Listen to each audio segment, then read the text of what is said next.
Hallo Leute, heute noch ein kleines Silvestervideo, also Vorfreude Silvestervideo mit wieder den Classic China Ballon D von Comet,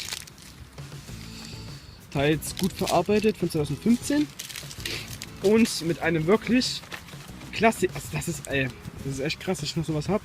Ich habe schon mal in meiner Böllerkiste rumgekramt und ich habe die ganz alten Comet mit dem alten Warenzeichen. Leute, guckt euch das an, die sind von 1992, Leute. Stimmt nicht, von 1992 sind Blizzard-Knaller von Comet. 20 Stück. Und die knallen wir heute, Leute. Mein Assistent wird die jetzt gleich anzünden und jo, seid gespannt, ob die gut sind. Wir fangen an mit den D-Böllern von Comet und dann als goldenes Ende nehmen wir die schönen alten. Das wird diesmal ein kurzes Video, soll nicht so lang werden. Leute, hier.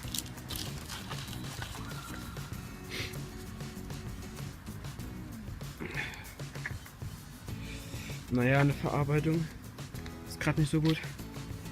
Gut, Leute, die ziehen wir jetzt an. Ich schmeißen die nach da hinten. Und dann geht's gleich los, ne? Warte, Leute, ich muss fokussieren. So, Leute.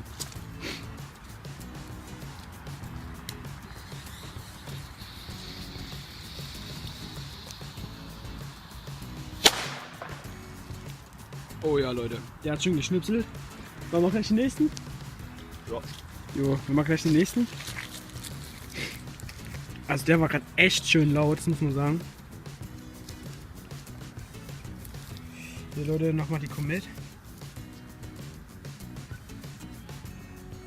Echt gutes Zeug. Ich mach's mal nochmal nach da, ne?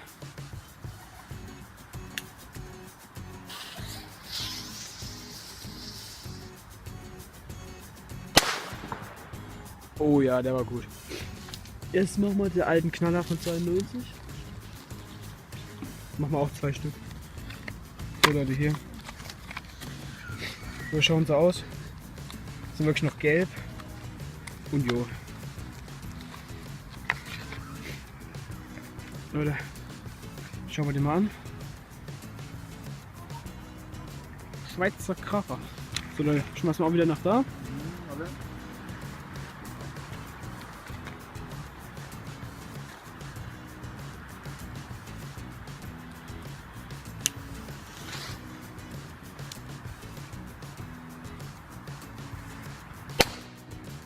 Ja, der war schon ganz gut.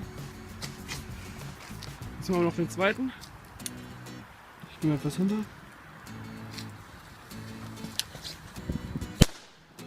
Jo, Leute. Damit verabschiede ich mich wieder mit dem Video und jo, bis bald.